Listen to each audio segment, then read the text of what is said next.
La victoire nationaliste s'inscrit à flanc de colline sur Nicosie. Grand comme 5 terrains de football, les drapeaux turcs et chypriotes turcs illuminent la nuit avant que le feu d'artifice déchire le ciel. Du côté grec ou du côté turc de la capitale divisée de Chypre, impossible de ne pas le voir ou l'entendre. Le parti de l'Union nationale opposé à une réunification de l'île vient de réussir un raz-de-marée aux législatives de la partie turque de Chypre. 45% des voix, près d'un chypriote turc sur 2. La verve de son leader Eroglu a séduit jeunes et moins jeunes sur ce slogan « Deux peuples, deux États ». Les deux côtés doivent être dans l'Union européenne, mais les Grecs doivent être d'un côté et de l'autre la République de Chypre du Nord. On doit aussi protéger notre terre, notre peuple, notre culture. Dès le soir de son élection, Dervis Eroglu le jure, l'entrée dans l'Union européenne est un rêve qui ne se partage pas avec la partie grecque. L'Europe est à atteindre sous le regard de la mère patrie, la Turquie. Ils font intervenir les pays européens pour une solution au conflit. Mais ce ne sont que de belles paroles. En disant « Europe, Europe », tout n'est que mensonge. Et vous voyez, ces drapeaux rouges et blancs, c'est celui de la mère patrie. Et il est sur la place. Sur la place Atatürk de Nicosie Nord, capitale d'un pays non reconnu par la communauté internationale, mais qui couvre pourtant un tiers de l'île de Chypre, depuis 35 ans. 35 ans de statu quo. Depuis 1974, Chypre est coupée en deux. À Nicosie, le mur est devant les yeux. D'un côté, la partie chypriote grecque,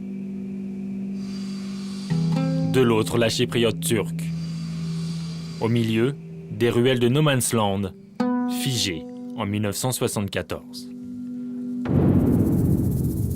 Cette année-là, l'armée turque intervient dans le conflit entre les deux communautés. 6000 morts, 1600 disparus. Depuis, les soldats turcs restent en poste le long des 180 km de la ligne de cessez-le-feu. C'est la ligne verte, la frontière, dans les têtes et dans les chairs. Celle des 200 000 réfugiés forcés à l'exil de part et d'autre. Nikos, chypriote grec, fait partie de ceux-là. À l'heure du muezzin, nous l'avons retrouvé en zone turque à Famagust, sa ville natale, au pied de la cathédrale transformée en mosquée. Il avait 16 ans quand il dut quitter Famagust. C'était le 15 août 1974. Il n'a pu y retourner que 30 ans plus tard. J'étais sous un état de choc. Alors, ma vie a continué en faisant des tours, pas seulement à Famagust, bien sûr, mais dans tout le nord, toute la partie occupée, contrôlée, ou la partie que j'étais privée. Privé surtout de ce quartier, Varosha. Avant 1974, c'était la station balnéaire la plus courue de l'île de Chypre. 15 000 habitants. Je faisais toute cette trajectoire avec ma bicyclette du centre ici, et puis je vais venir. Varosha est aujourd'hui vide. Une ville fantôme sur la ligne de cessez-le-feu. Interdit de la filmer, interdit d'y pénétrer. Une zone gardée par l'armée turque. Nous y avons fait le mur à la tombée de la nuit. Voir, ressentir, ces rues où se cristallise le conflit. Varosha est toujours revendiquée par les deux parties, inscrite dans les mémoires héréditaires.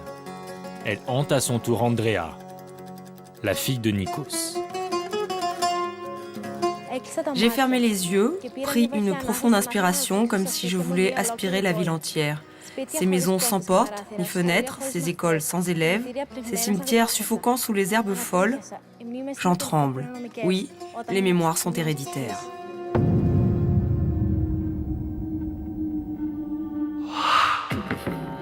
Le droit au retour en héritage, des chypriotes grecs rêvant de Famagust, des chypriotes turcs rêvant de Paphos, partout la même histoire. Mais ont-ils leur avenir entre leurs mains? Nous sommes allés voir les représentants des deux parties, pour les Chypriotes grecs membres à part entière de l'Union européenne ou pour les Chypriotes turcs isolés sur la scène internationale, c'est l'Europe qui doit s'engager pour trouver une issue au conflit. Nous avons demandé à la communauté internationale, à l'ONU et à l'Union européenne, en ayant surtout à l'esprit les aspirations turques d'entrer dans l'Union européenne, nous leur avons donc demandé de travailler et de faire pression sur la Turquie dans le but de la faire changer de position sur le problème chypriote turc. Sinon, trouver une solution sera impossible.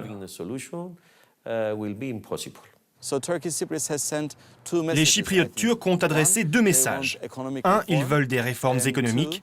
Et 2, que l'Europe ne fasse pas des promesses qu'elle n'arrive pas à tenir. Et alors, il y aura une réaction. Le rapprochement est pourtant négocié depuis 8 mois par les 2 présidents chypriotes, grecs et turcs, favorables à la réunification. Ici, en zone neutre, en pleine ligne verte supervisée par l'ONU. Mais au lendemain des élections côté chypriote turc, le tête-à-tête a tourné court, 1h30 de face à face au lieu de 6 habituellement. La victoire du parti nationaliste adossé à la Turquie appelle à une remise à plat des discussions. Serait-ce une nouvelle occasion manquée? Pour Nico, c'est en tout cas le statu quo encore qui se profile. Au lendemain du vote, nous l'avons accompagné, toujours côté turc, devant l'ancienne maison de son grand-père. Il y avait le jardin des orangers. 2 ans qu'il n'est pas venu voir cette maison, aujourd'hui habitée par des Chypriotes turcs. Mais toujours la même douleur. Alors, ça, c'était la maison et les jardins de mon grand-père. Bon, vous voyez, il n'y a presque pas grand-chose. Cet arbre a exactement mon âge. Puis je me rappelle, j'ai écrit un poème parce qu'il était tout droit. J'étais fier de mon arbre. Je ne fais pas grand-chose, un morceau de mes souvenirs, hein, juste pour me sentir bien de l'avenir. Un morceau de souvenir comme requête, mais aussi beaucoup de doutes. C'est pas facile comme réalité. Et puis, les gens qui sont nés là-bas, bon, c'est leur maison aussi. Hein. Moi, j'ai vécu ici 16 ans, 15 ans et demi. Les gens, ils ont vécu 35 ans. Qu'est-ce que tu veux leur dire? Des questions que tous les Chypriotes se posent le long de cette frontière, auxquelles les politiques ne trouvent toujours pas de réponse.